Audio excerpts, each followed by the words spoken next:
허물이 많다가도 십자가의 은혜를 생각하면 어느 사이에 다 잊어버리고 그 은혜에 감사하게 되는 그런 사람들입니다. 이런 중생한 사람, 이건 내적인 중생이요, 영적인 중생이요, 다시 거듭나는 역사거든요. 그래서 하나님의 자녀가 됩니다. 그건 내적으로, 영적으로. 그러나 지적으로는 아직 아니요, 가슴으로도 아니요, 행위로서도 아닙니다. 아시겠습니까? 이거 많은 시간이 걸립니다. 그러니까 마틴 루터의 말대로 말하면 회심이란 머리의 회심, 지식을 바꾸는 거예요. 성경을 통해서 십자가의 은혜를 깨닫고 생각이 바뀌었어요. 그것까지. 그 다음에 생각은 바꾸는데 가슴이 싸늘해요. 찬송가를 불러도 은혜가 없고, 기도해도 감격이 없고, 또 불쌍한 사람을 보아도 뜨거운 사랑하는 마음 들지도 않아요. 가슴이 아직도 그리스도의 가슴이 되질 않았어요. 싸늘해요. 그런 사람은 아직도 중생이 덜 된 거예요. 그 다음에는 마틴 루터가 아주 재밌게 말해서요, 주머니가 회심해야 한다. 돈 주머니가. 그렇게 인생하다가 예수를 믿어서 어느 사이에 베푸는 사람이 됐어요. 그렇게 짠돌이, 절대로 이기적인 사람이 어느 사이에 모르게 귀한 일을 많이 하는 그런 베푸는 사람이 됐어요. 여기까지 가야 그리스도인이에요. 우리 가운데도 보면 참 머리로 믿는 사람 많아요. 말 많아요. 성경 많이 알고 있어요. 뭐 입만 열면 뭐 박사예요, 박사. 이런 사람이 있어요. 그건 머리로만 돌아가는 거예요. 또 그런가 하면 가슴이 뜨거워서 할렐루야 찬송 좋아요. 사랑도 있어요. 그런데 어떤 사람은 다 좋은데 영 인색해요. 손을 펴지 못해요. 헌금도 못하고 봉사도 못하고 오히려 남 봉사하는 거 비웃어요. 이렇게 되면 이건 아직도 중생이 덜 된 거죠. 그런데 여기서 문제를 알아야 됩니다. 이게 하루아침에 되는 게 아닙니다. 생각이 바뀌고 행동이 바뀌고 그런다고 바뀌나요? 행동이 반복돼야 됩니다. 계속 반복되면 습관이 됩니다. 습관이 되면 성품이 됩니다. 성품이 되면 운명이 바뀝니다. 이런 과정이 있어요. 이런 프로세스가 있어요. 이런 과정을 우리는 무시해서는 안 돼요. 너무 우리는 급박하게 무슨 당장 이상한 변화를 요구해요. 그게 무슨 변화인지 아십니까? 마술적 변화라고 해요.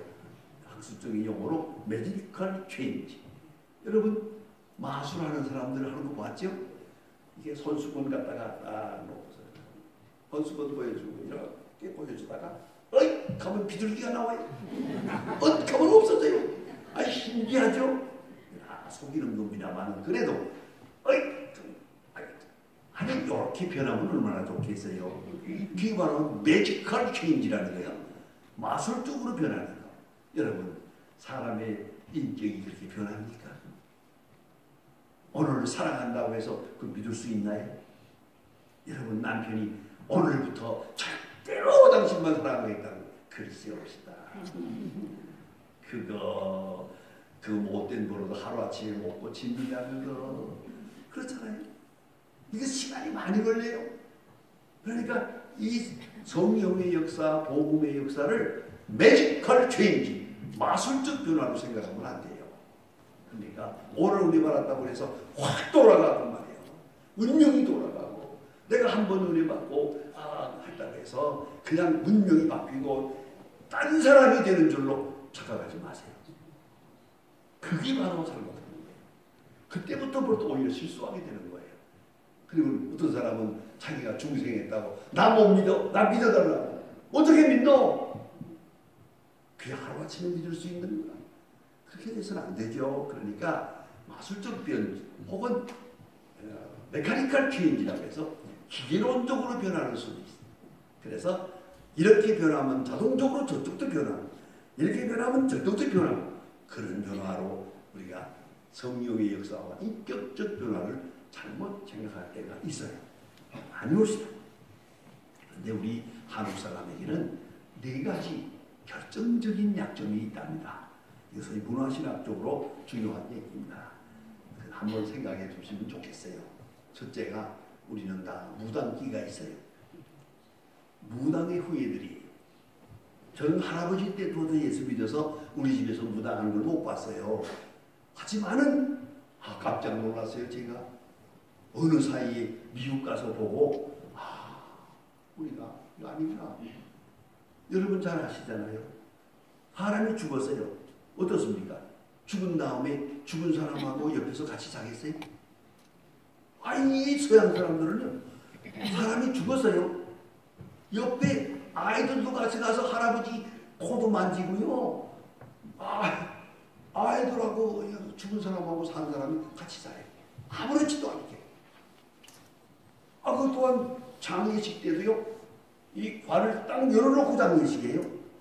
그럼 지나가는 사람들이 위웅이라고 해가지고 내가 장례식 주례 해봤는데 한 번씩 지나가면서 거기 죽은 사람 얼굴 들여다보고 안녕하십니까.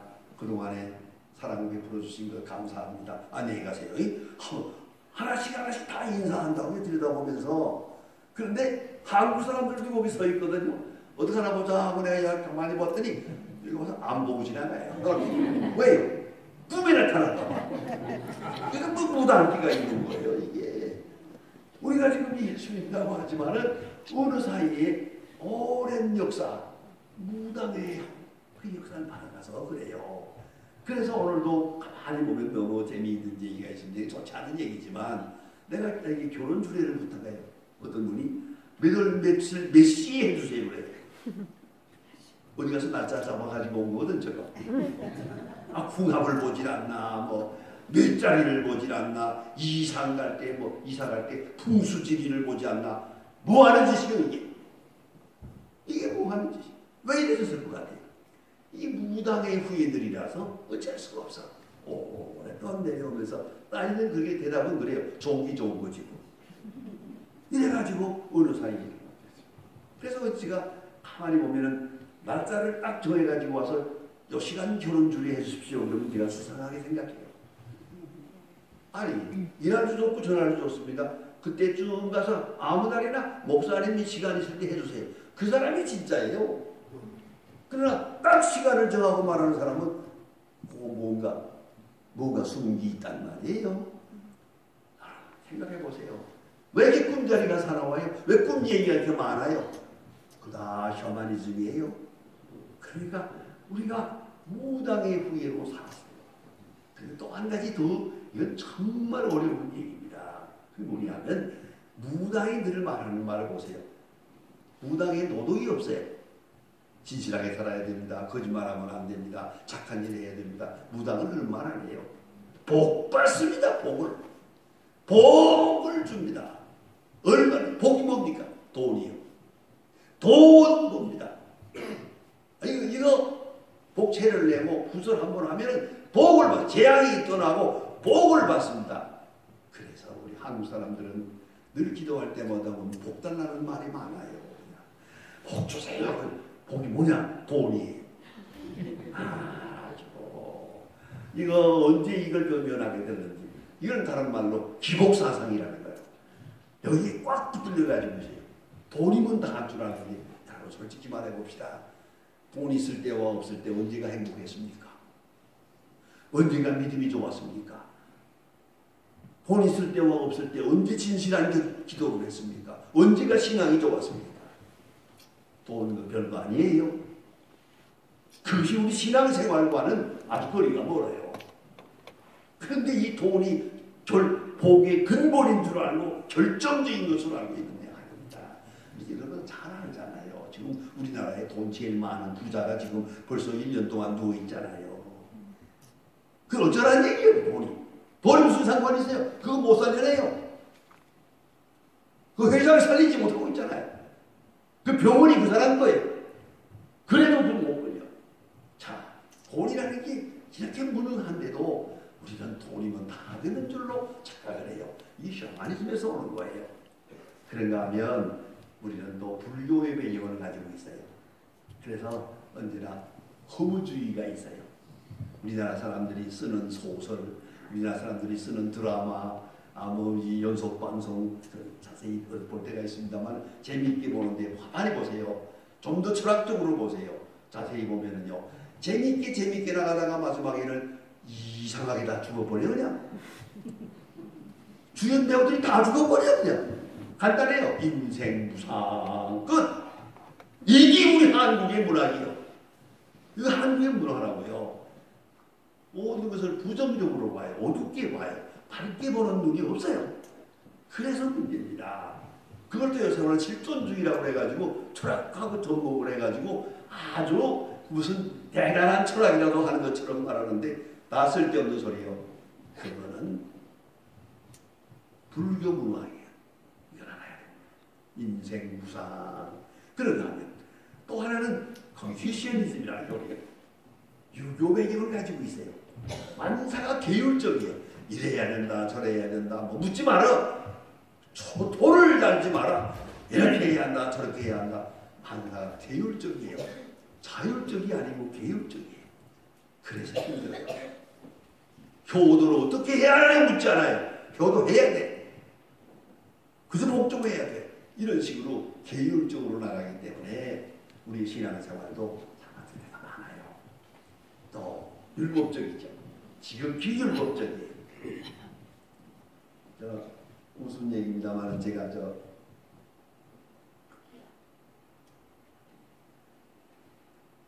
서울의 대치동에 가면 한 6천 명 되는 교회가 있습니다. 그 교회의 목사님이 지금은 우리 통합청 목사지만 사실은 배경은 고려파 목사예요. 그래서 우리 노예에 와 있긴 하지만 가만히 보면 설교하는 게 다분히 고려파식이야. 고려파의 제일 특징이 율법이거든요. 이래야 한다 저래야 한다 저래야 한다. 특별히 성수주의를 안 합니다. 주의를 거룩히 지키라. 주의를 뭐 사먹지 말라고. 다방에 가지 말고 식당에 가지 말고 잘 지키라 그래. 그런데 이상하게 그 교회 마당 앞이 전부 식당이에요 또. 그 예배 마친 날마다 쫙 나가서 사 먹으니까 목사님이 속이 상한 거예요. 꽝 하고 소리를 지르는데 뭐라고 했는지 아세요? 장로놈들이 사 먹으니까 젊은 사람들이 사 먹지. 막 강단에서 내려치는 거예요. 그 장로들이 얼마나 힘들겠어요? 언젠가 한번 저녁 예배 날들어 설교하라고 오라고 그래요. 그 저녁에 가서 설교했어요. 설교한 다음에 줄로 앉아가지고 나더러 물어봐요. 우리 목사님이 이렇게 말씀하는데 목사님이 선배니까 뭐라고 좀 충고를 해주세요. 아주 힘듭니다. 이 장로로서. 어떻게 하면 좋겠습니까? 그러더니 내가 빙그레 웃으면서 별것도 아닌 거 가지고 왜 이렇게 고민하세요? 그랬더니 심각한데요. 뭐 심각해? 먹고 회개하면 되지 뭐. 어때요? 그 장로님이 재밌어요. 그걸 몰랐구나. 여러분 먹고 회개하면 되지. 그 좋은 일은 아니야. 웬만하면 사 먹지 말면 좋지 뭐 그래. 하지만 먹었으면 회개해야지. 그렇잖아요. 또 솔직히 말합시다. 여러분 이제부터 절대 죄 안 지켰다고 하나님 앞에 맹세할 수 있어요? 과거도 죄인이지만 앞으로도 죄인이야. 그러니까 뭘 그냥 죄인으로 하나님 앞에 사랑을 받는 거지 의인이 되어가지고 사랑받는다고 착각하지 마세요. 그건 율법적인 거예요. 그건 안 되는 거예요. 우리 보상으로 받는 게 아니에요. 오직 은총으로 사는 거예요. 이걸 안 해야 됩니다. 그러니까 유교적 율법주의로부터 벗어나요. 그 다음에 네 번째가 이게 좀 어려운데요. 식민지 문화예요. 우리가 종종 그런 걸 자랑하죠. 우리 민족은 남의 나라를 쳐들어간 일이 없다. 침략한 일이 없다. 우리는 아주 깨끗한 민족이다. 아니옵니다. 그렇기 때문에 식민지 문화가 있어요. 항상 우리 마음속에 아주 유약한 게 있습니다. 빼기 힘든 거. 그게 알아야 돼요. 간단히 말합니다. 이렇게 하면 이해가 돼요. 여러분 순경이 반갑습니까? 밉습니까? 순경이 반가우면 자유국민이고 순경만 보면 왜 그런지 기분이 나빠. 그 식민지문화예요. 여러분 세금 낼 때 감사한 마음으로 냅니까? 강도만 난 마음으로 냅니까? 그게 바로 식민지문화예요. 아시겠습니까? 이 미국 사람들 가서 보니까요. 사방에 도로 공사하거든요. 이 도로 고치려고. 거기다 크게 써붙였어요. 당신의 세금을 여기서 사용하고 있습니다. 써붙였어요. 운전하면서 기분 좋아해요. 내 세금으로 길 고친다 이거예요. 이런 마음을 가져야지. 하나만 세금 누가 이렇게 많아가지고 뺏기네. 그거 아니죠. 누구 위한 건데요 그게. 이게 뭔가니 식민지 문화예요. 그래서 우리가 아직도 뭐 할만 않습니다만은 자반이 아직도 완전한 독립국가 의식을 가지지 못했어요. 법 질서를. 그래서 항상 국회가 문제고 항상 세상이 시끄러운 거예요. 자유국민이 되지는 못한 거예요. 이거 나와야 합니다. 그러면 여기서 알아야 할 것은 사람의 영혼이나 중심은 바뀝니다. 그럴 때 목적이 바뀝니다. 목적은 바뀌어도 방법은 바뀌지 않습니다. 그러니까 시끄럽던 사람은 예수를 믿어도 시끄럽고 유교를 믿던 사람은 예수를 믿어도 유교적으로 믿어요. 아시겠습니까? 자기 문화에서 벗어나지 못해요. 그리고는 오랜 시간을 가면서 하나씩 하나씩 고쳐나가야 된단 말이에요. 옛날에 그런 얘기가 있습니다. 어떤 농리에 아주 양반이 있고 쌍놈이 있어요. 백종의 아들. 그 양반과 쌍놈이 있는데 이 양반의 아들이 하나 있고 이 쌍놈의 집에 딸이 있는데 딸이 절세미인이요. 이 아들이 정신없이 이 딸을 사랑하는 여자를 사랑하는 거예요.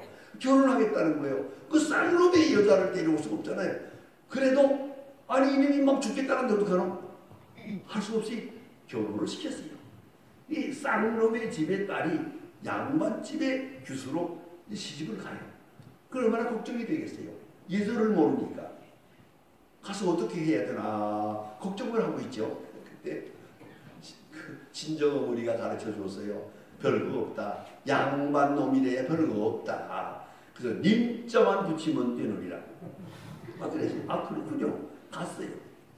이제 여름날 시아버지가 그 문턱을 베고 낮잠을 주무시는데 점심밤 차려가지고 들어가면서 이제 한마디 합니다. 시아버님 잘 되세요 이거는. 대가리님 치우세요. 발님 들어갑니다. 됐어요? 이게 어려운 거예요. 이 쌍놈의 딸이 양반 집에 가려면 그거 아마 적어도 10년은 고생해야 될 겁니다. 하나씩 하나씩 고쳐나가려면 말이죠. 그렇죠? 많은 시간이 걸려요. 이게 바로 변화는 트랜스포메이션이라는 변화, 변혁이라는 거예요. 계속 변화가 일어나야 돼요. 중심은 하나님의 자녀가 됐어요. 그러나 우리가 본래 마귀의 자녀였잖아요. 이 세상 사람들이었거든요. 이제 예수를 믿어서 새 사람이 되는데 하나씩 하나씩 고쳐가면서 많은 시간이 걸려요. 그렇기 때문에 자 먼저는 생각을 바꿔야 돼요. 이 중생을 하면서 둘째는 언어가 바뀌어요. 말이라는 게 이상해서 말을 들으면서 나빠지기도 하지만 나쁜 말을 하면서 내 입이 나빠져. 내 마음이 나빠진단 말이에요. 그러니까 언어가 순화되어야 되고 또 마음이 변해야 되고 행위가 변해야 되고 중요한 건 반복되어야 됩니다. 계속 바꾸고 실수하고 또 바꾸고 회개하고 또 바꾸고 계속 개혁해 나가면 그때 가서 온전한 인격에 도달하게 되는 거예요. 이거를 너무 마술적으로 획가락 하루아침에 변환이라고 생각하지 마세요. 그런 게 아니란 말입니다. 이걸 꼭 기억해야 됩니다. 가장 중요한 얘기가 있습니다. 여러분 운전하십니까? 운전을 저도 아주 많이 하고 지금 차를 오늘도 여기까지 몰고 왔습니다. 오늘 내 가만히 계산하니까 한 4시간 운전을 했는데 이제 또 집에까지 가면은 5시간 되겠죠? 아무튼 운전을 많이 합니다. 여러분 운전이라는 게 어떻습니까? 요즘 나이 많은 목사님들끼리 모이면 아유 아직도 운전하십니까? 라고 그래요. 아 그럼 어떻게 하느냐? 간단해요. 계속해 하면 하는 거예요. 쉬면 안 돼요. 그 책에 나와 있습니다. 1년만 쉬면 다시 못합니다. 계속 하면 할 수 있습니다. 그런데 여러분 운전할 때 어땠습니까? 맨 처음에 배울 때 그 핸들은 이렇게 하고 브레이크는 이렇게 하고 악셀레라는 이렇게 하고 이렇게 요거 5분이면 다 배워요. 그럼 내가 운전할 수 있습니까? 요 간단한 건데 말이에요. 몇 가지 이걸 내가 익숙하게 익혀서 소위 드라이브를 해요. 이 운전을 즐길까지 되려면 3년 걸려요. 운전 배웠다고 운전하는 게 아니에요. 절대 못합니다. 큰일 난다 이거를요. 그러니까 운전이 완전히 몸에 익어가지고 발끝서부터 머리까지 다 익어가지고 한 3년 지나간 다음에야 저 하면서 산천을 바라보며 즐길 수 있는 거예요. 이거 간단한 건데 이거 하나 몸에 익히는데 3년 걸려요. 그렇다면 우리 신앙생활 어떨 것 같습니까? 내 생각에는 온전한 것 같아도 아직 멀었어요. 많은 시간 변화를 일으켜야 돼요. 또 회개하고 또 실수하고 또 회개하고 또 사과하고 또 실수하고 또 후회하고 또 뉘우치고 계속 성화의 과정을 밟아야 됩니다. 중생은 단회적이지만 성화는 종신적입니다. 이 계속하는 시간이 걸립니다. 요단강 건너갈 때까지. 여러분 간혹 그런 생각을 합니까? 도대체 언제나 내가 제 사람이 될까? 그래요. 사람이 되면 하나님이 데려가요. 그런 줄 알아야 됩니다. 아직 미숙해서 못 데려가요. 아직도. 아직 멀어서 좀 더 공부해야 되겠어. 좀 더 많은 시련을 겪어야겠어. 여러분 이제 하는 말씀을 잘 들으면 이 얼마나 소중한 줄 알게 될 거예요. 하나님의 종 모세를 보세요. 모세가 애굽에서 얼마나 큰 기적을 봅니까? 80세에 하나님의 음성을 들었죠. 그리고 가서 바로와도 대결해서 10가지 재앙을 내리죠. 이스라엘 백성을 데리고 나와서 홍해를 가릅니다. 홍해가 갈라지는 기적을 봅니다. 그 다음에 하늘에서 만나가 내리고 옵니다. 반석에서 물이 나옵니다. 이런 큰 기적을 행하는 기적의 사람 모세. 그럼에도 불구하고 그는 어려운 일을 당할 때 큰 실수를 합니다. 백성들이 물이 없다고 원망할 때 가데스바네아에 왔을 때 그가 화가 납니다. 이렇게도 많은 은혜를 받고 살고서 아직도 하나님을 모르고 이 백성들이 하나님을 원망하고 이럴 수가 있는가? 지팡이를 들고 나가서 반석 앞에서 꽝꽝 혈기를 냅니다. 우리가 너희를 왜 물을 내랴? 다시 생각해 보세요. 모세가 언제 물을 내리 있습니까? 하나님이 물을 냈고 모세가 심부름한 거죠. 우리가 너희를 왜 물을 내랴 하고 꽝꽝 하고 혈기를 부렸습니다. 하나님께서 딱 모세야 너 뭐하는 짓이야?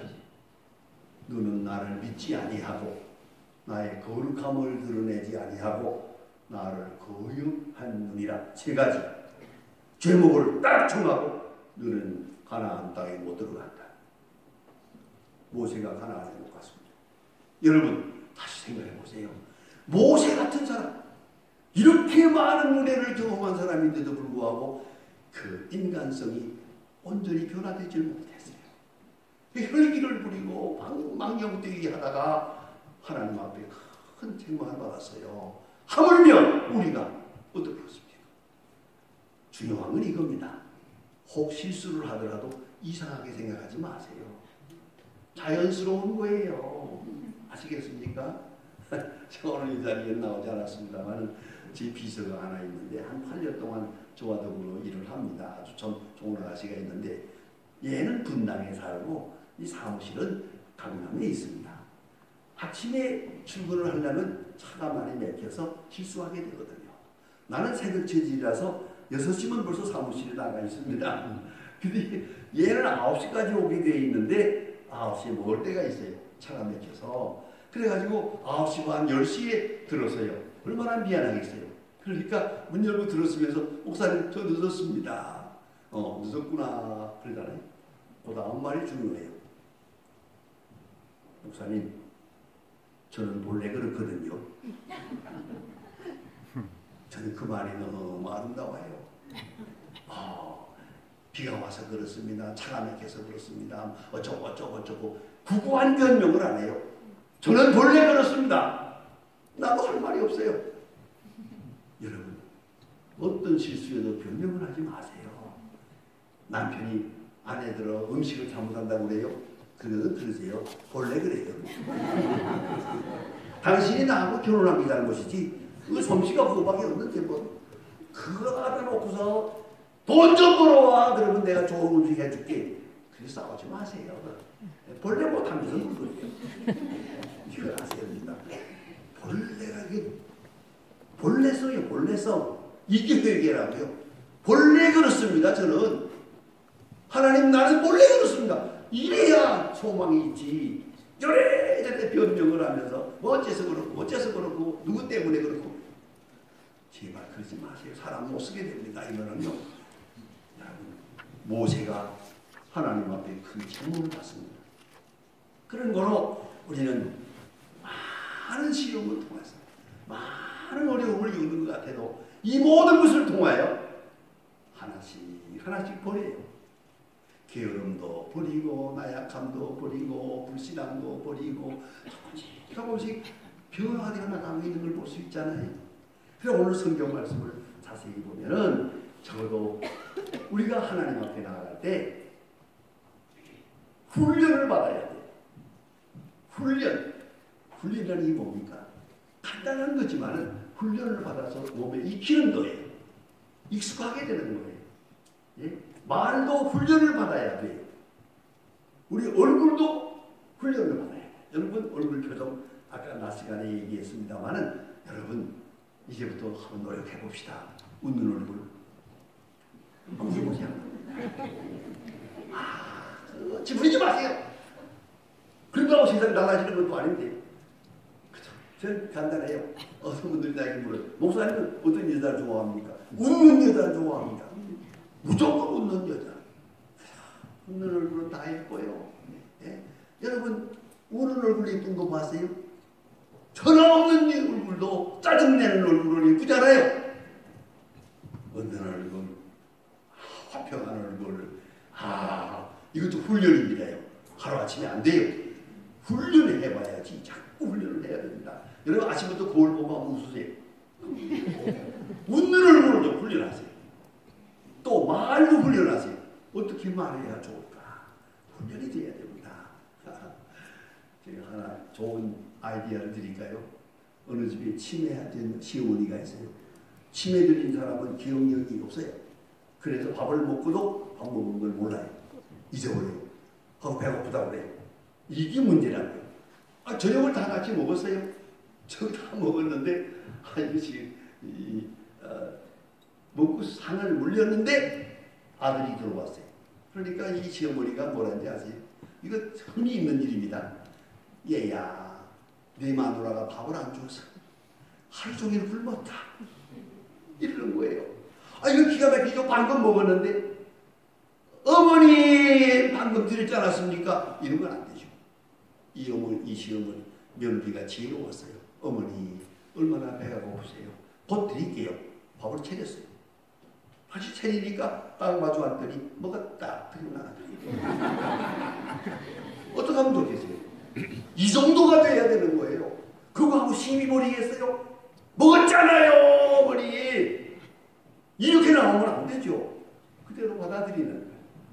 어떤 일이라도 잘 그대로 수용하는 액티비티가 좋아야 돼요. 수용력이 리셉티비티가 좋아야 돼요. 이게 훈련이에요. 나 하고 싶은 말 먼저 하려고 하지 말고 먼저 듣는 거예요. 자, 듣고 보면은 다 좋은 얘기예요. 쓸만한 얘기예요. 얼마든지 소화할 수 있어요. 훈련이에요. 하루아침에 되는 게 아니에요. 입니다. 그러기 위해서 우리는 세 가지 훈련을 해야 됩니다. 하나가 순결 훈련을 해야 돼요. 유명한 얘기가 있습니다. 이마누엘 칸트라고 하는 독일의 철학의 아버지 칸트가 있거든요. 칸트의 아버지가 겪은 실화입니다. 옛날에 자동차가 없을 때 말을 타고 먼 곳에 시장에 갔어요. 시장을 보아가지고 마른 등에다가 이렇게 전부 다 짐을 싣고 그 위에 또 올라타고 말을 타고 또 집으로 돌아오는데 저녁에 강도를 만났어요. 쭉 들러서 가지고 내렸습니다. 짐 다 부려. 짐 다 부렸습니다. 주머니 있는 거 다 내놔. 다 내놨습니다. 다 내놔. 그거 다 한가? 예, 다 합니다. 그 사람 착하구만. 그냥 가. 목숨을 살려줄 테니까. 말도 뺏기고 짐도 빼앗기고 돈도 빼앗기고 알몸으로 지금 집으로 갑니다. 생명 살려줬으니까 고맙잖아요. 그런대로 고맙다는 고마운 마음으로 감사합니다 인사하고 가는데 가다 보니까 주머니 잡히는 게 있어요. 금덩어리 하나가 있어요. 이걸 잃어버릴까봐 주머니에 넣고 바늘로 끄집댔어요. 이게 잡히는 거예요. 딱 잡아가지고 들고 다시 돌아갔어요. 당분간데 아까 그것이 다냐 할 때 다라고 했는데 거짓말이었습니다. 여기 금덩어리가 있습니다. 내놨어요. 강도 괴수가 이걸 받아들지 못했어요. 아무도 이거 듣지 못했어요. 그때 강도 괴수가 고만히 딱 하는 말이 이런 어른의 물건을 빼앗으면 지옥 간다 이놈들아. 다 돌려드리라. 다 돌려드렸어요. 그 유명한 얘기입니다. 여러분 이제부터 진실한 말하는 훈련을 해야 돼요. 거짓말도 버릇이 돼요. 요래저래 조금씩 거짓말을 해요. 아주 깨끗한 진실, 깨끗한 진실 해보세요. 어느 사이에 영혼이 깨끗해져요. 인격이 깨끗해집니다. 퓨리티, 순수함의 훈련이 필요해요. 그리스도인들은 순수함의 훈련이 있어야 돼요. 두 말도 없고 설명도 필요 없어요. 기분 기고 아니면 아니고 깨끗한 성결함의 훈련. 두 번째는 사랑의 훈련, 아가페 훈련이에요. 사랑 아무나 하는 게 아니에요. 해봐야 하는 거예요. 사랑하면서 힘도 얻고 용기도 얻고 보람도 얻어요. 사랑해보세요. 진실로 사랑해보세요. 진실로 용서해보세요. 어느 사이에 내 영혼이 건강해지는 것을 느끼게 돼요. 그런 거로 이 훈련이 필요해요. 다음에는 충성의 훈련이 필요해요. 충성의 연습. 교회도 충성의 진열이에요. 여러분 먼저 시간 지키는 훈련. 우리 소망교회는 시간 잘 지켜요. 제가 예배드리는 7시 예배가 7시 반이에요. 한 2,000명 모이는데 참 내가 늘 감사하게 생각해요. 정확하게 모입니다. 정확한 시간에 7시 반에 딱 들어가 보면서 꽉 찼어요. 뒤에 들어오는 사람 없습니다. 이건 훈련입니다. 하루아침에 되는 게 아닙니다. 예? 그래서 시간을 잘 지키는 훈련, 또 말의 진실한 훈련, 약속을 잘 지키는 훈련. 하루아침에 됩니까? 절대 안 됩니다. 죄송합니다만 제가 한 말씀 드리면은 제가 43년 목회를 했습니다. 그리고 은퇴한 다음에 지금 14년이 됐습니다. 그런데 43년 당회자로 있을 때 43년 새벽기도 개근입니다. 하루도 빠진 날이 없습니다. 43년 동안. 여러분 뭐 들쑥날쑥 그러지 마세요. 뭘 시작했다면 끝이지. 이래 빠지고 저래 빠지고 무슨 변명이 필요해. 여러분 건강해야 새벽기도 할 수 있어요. 새벽기도 해야 건강해요. 진실되게 충성되게 정직하게 하면 건강해지고 정신이 건강해지고 생활이 아주 명랑해집니다. 이걸 자꾸 그러지 말아야 겠다면서 자꾸 이렇게 밀어나가다 보면 어느 사이에 찝찝해지고요, 텁텁해지고 어두워집니다. 영혼이 어두워집니다. 예, 안 됩니다. 그래서 경건은 귀한 습관을 키워야 됩니다. 이제 중요한 말씀드립니다. 여러분, 내가 못하면 나를 위해서 하나님이 하게 하십니다. 자, 보세요. 내가 기도하지 않았어요. 하나님이 기도하게 만듭니다. 여러분 병원에 입원시켜가지고 기도하게 만듭니다. 내가 충성되지 않을 때 하나님이 충성되게 만듭니다. 하나님의 손길이 갑니다. 그 제1호가 사도 바울이요. 바울은 교만할 수밖에 없는 사람이에요. 여러 가지 이유가 있어요. 그러나 하나님께서 그를 겸손하게 만들었어요. 육체의 가시, 사탄의 사단을 주었어요. 그게 뭔지 모르지만 제가 아는 대로는 간질병이에요. 간질병을 가지고 달고 다니면서 설교했어요. 그게 잠정 쓰러지는 거예요. 갈라디아 4장에 보면 그게 나옵니다. 내가 너희 가운데 있을 때 너희 믿음을 시험하는 것이 내 육체에 있으되 너희가 나를 없이 여기지 아니하고 그리스도와 같이 영접했느니라. 그걸 시나리오처럼 생각해 보세요. 갈라디아 교회 가서 설교하다 말고 간질병이 작동을 해서 쓰러졌어요. 삑삑 소리를 내고 교인들이 얼마나 놀랐겠어요.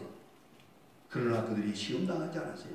저건 육체의 가시, 몸의 병이라고. 여러분, 그럼에도 불구하고 사도 바울이 저렇게 복음을 전하려고 애쓰고 있다 해서 다 소화해버렸어요. 그리스도와 같이 영접했어요. 그런 일을 위해서 하나님 앞에 3번이나 기도했다고 그랬어요. 그러나 하나님은 말씀합니다. My grace is sufficient for you. 내 은혜는 내게 족하라. 그만하면 됐어 이놈아. 왜? 그래야 겸손하니까. 그래야 겸손하니까. 교만하면 안 되니까. 내가 못하면 하나님이 하게 하십니다. 이걸 잊지 말아야 돼요. 그래서 단련하십니다. 욥은 많은 훈련을 당하고 나서 고난당한 다음에 한마디 합니다. 하나님께서 나를 단련하신 후에 정금같이 나오리라. 아멘. 하나님이 나를 단련시켰어요. 내가 끊지 못하는 거 끊게 만들고 내가 못하는 거 하게 만들고 하나님의 작품이 이루어졌습니다. 단련하신 후에 정금같이 나오리라. 조급히 서두르지 마세요. 늘 감사하면서 조용히 주의 음성에 응답하고 나가면 하나님이 원하시는 작품이 이루어질 겁니다. 아멘. 조만간 이루어질 것입니다. 아멘. 기도하십니다. 하나님 아버지, 오늘 저녁도 주님 앞에 나와 예배드립니다. 우리를 여기까지 인도해 주신 하나님의 사랑 우리 가운데 있음을 믿습니다. 내가 그걸 게으를 때에 나를 강하게 인도해 주셨고 내가 나태할 때에 주님께서 붙들어 주셨습니다. 내가 욕심 부릴 때 하나님께서 나로 하여금 새 사람 되게 해 주셨습니다. 주여 여기까지 인도하셨는데 앞으로의 나오는 길도 선하게 인도해 주시옵소서. 내가 끊지 못하는 것 끊고 내가 고치지 못하는 것 고칠 수 있고 내가 꼭 해야 할 일 할 수 있도록 선하신 일로 인도하여 주시옵소서. 예수님의 이름으로 기도합니다. 아멘.